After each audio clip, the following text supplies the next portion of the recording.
Right, we're getting ready. We have this, which is the play written in longhand. We're getting ready to ex-nay the TV. We're focusing on this. Just like a screenplay, I'm taking out the exterior and interiors, writing general, just general for description, dramatist persona, and then going into setting and cast.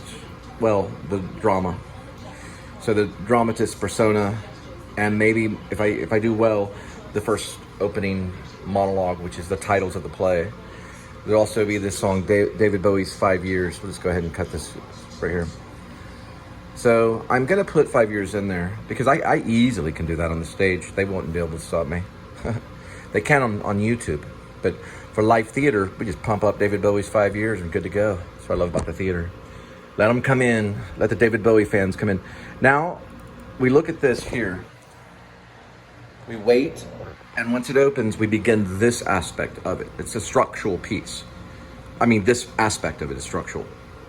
We get into the music of the dialogue. That will probably start tomorrow. So really, the play is going to probably pretty much begin to speak tomorrow. Now we're structuring it just like woving. You know, we're basically structuring the play. So what we're doing is we're giving it a dramatist persona, so that's for organization, that I can refer back to if I need to, whatever, blah, blah, blah. And the setting, and the basically intro, if I get there quick enough, depending on how things go, right, Kitty? What we're gonna talk about when we do that is we'll talk about what that looks like or whatever. Plays are different than screenplays. It's not the same. Plays are more along the line of a literature piece, okay? We don't have to worry about close-ups anymore. We don't have to worry about wide shot anymore, okay? That's like dreaming and writing. This is more in tune to music and dialogue, and we'll focus on the word and the craft of the word. We don't have to be fancy. Now, Cowboy Mouth opens with an effed up bed. So that's what he wanted. He didn't need to go further because he directed that probably himself with Patti Smith and was like she was a rock star. She didn't know how famous of a playwright he was going to be. But he didn't need to go all crazy because he was going to be in. I did the same thing with Man 1, Man 2 when Rob and I did it in Fort Worth. And then Danny and I later, Danny Whitworth and I later reworked it. We just kind of polished it up and added the narrator into it because I had narration going on forever on the play. So we just turned that into a character, and that was all like Danny and I just kind of riffing off the original. I'm going to stay away from that on this. I'm going to try to stick to the music of the play, which is this thing. This is what I wrote with my hand. The Spiritus Mundi. Remember that. The Spiritus Mundi, it happens with the hand. Okay? It happens with the hand. When you go technical, that's why Sam Shepard destroyed the typewriter in True West. You're gonna feel it. You're like, what is this? That's because it's going into like a technical aspect of it. This is the music. This is what they'll all want. If the play won a Tony, they would want this. Okay. Now some people can just do without that and they go right to the typewriter. Now what we're gonna do, and this is already on the cloud. This is this is another work. This is a screenplay. This is Grace. We're putting Grace kind of like on hold. And what we're gonna do is, let's file. We're gonna go new. Now, I'm using screenplay software. Okay, I suggest a typewriter, but you have to still transfer it. You're gonna have to still transfer it.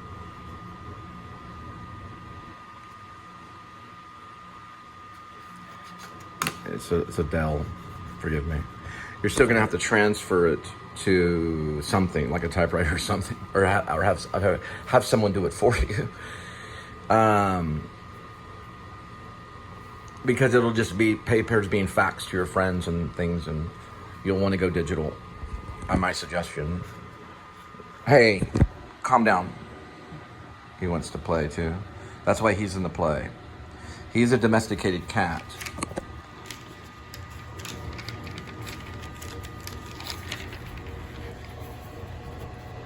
right here. Edmund, a domestic cat. Okay, domesticated. I didn't know he had a name. He does. Edmund is a domestic cat. Now, Ash is one thing. He's the writer. Sniffles is the alcoholic. She coughs more. He coughs. She coughs more. We have the Mexican day worker, the Mexican day worker 2. This is a disposable. We have the Mr. Copyright. Mr. Copyright, really his name is the Copyright Nazi. 9, he starts. Right here is some of his dialogue in music form. It says Nazi, Copyright Nazi. He's known as Mr. Copyright here. So he'll be Mr. Copyright Nazi. That's his name. Just like Christoph Waltz's real name is Christoph Breakdance. We all know that. It's a secret. Don't tell him. If you meet Christoph Waltz, his real name is Christoph Breakdance. But that's what I'm saying here. Mr. Copyright Nazi. He will come in to stop the play. The time traveler is Ash. Not here, though. He only says he's a time traveler. I say he's a writer, and he coughs. Got it? So dialogue here, in dialogue, he's a copyright. I'm sorry. Here, he talks about being a Nazi. Here, he's a writer. Got it? All of this, the whole thing. We don't have a solid ending. That's okay, don't panic. Because I only need a couple of pages to get that solid ending. We don't know yet. I have ideas floating. I'm gonna meditate on the ending. There is blue and white light at the end. It ends with a new place. Okay, this has been vlogged. The whole play has been vlogged. It ends with a new place. Okay, so they were in a 1969 townhome. That's what it's set in. When we go to boxes everywhere. Okay.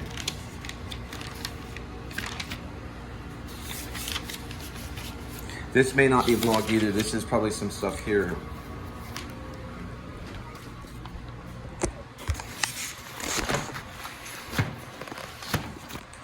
Okay. Probably some of this too. I probably tried to get a lot of it, but it's towards the end. We're gonna have a segment.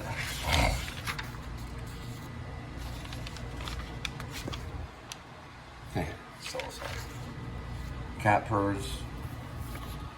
There is, that's, okay, see that sign right there? That's the cat condo. Now, the cat can be in the cat condo if you train the cat to do so. You can use an invisible cat and just have the cat condo. Kitty. He didn't follow his cue, but that's okay. Or you can have the actor playing the cat. That case, I describe it. If a human actor plays cat, then the cat condo would be 6 feet tall and 4 feet or so in circumference. And there's the drawing of the cat condo.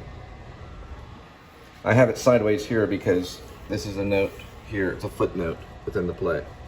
That's the cat condo on stage. So if it's going to be a human for that, per se, and you're like, well, we can't train the cat to do it, we're going to go with a human. You're going to play the cat so-and-so. So, young Harvey Keitel's, you know, you're going to play a cat, Harvey. Harvey just walks out. Okay, Harvey's not going to do it. All right, so let's say a young Tim Roth, you know, you're going to play the cat if Tim Roth plays the cat.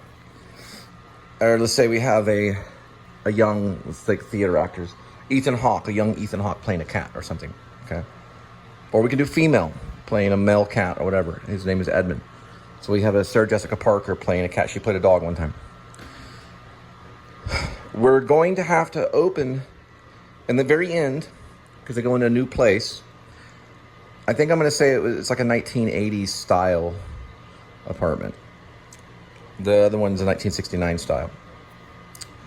When we open in the last resolve of Act 2, the cat condo can be about this tall and very wide, very exaggerated, with the 2 holes, 1 and 2. And the person would be like in there all Buddha style or crammed in there, right? Kind of cross-legged or maybe laying on his side like a cat with whiskers. And however they want to, do the cat, however they want to do it, they can do it like cats. Most people will probably choose to use a real person. But it would be interesting if a theater said, we're going to use a real cat. It would also be interesting if someone did an invisible cat. They would mime petting the cat. Okay? These are notes coming to you now for the play of Okay, and we can all use our imagination to know that those are the 3 rules in the cats. I may use the 3 rules of the cat. Okay? All right.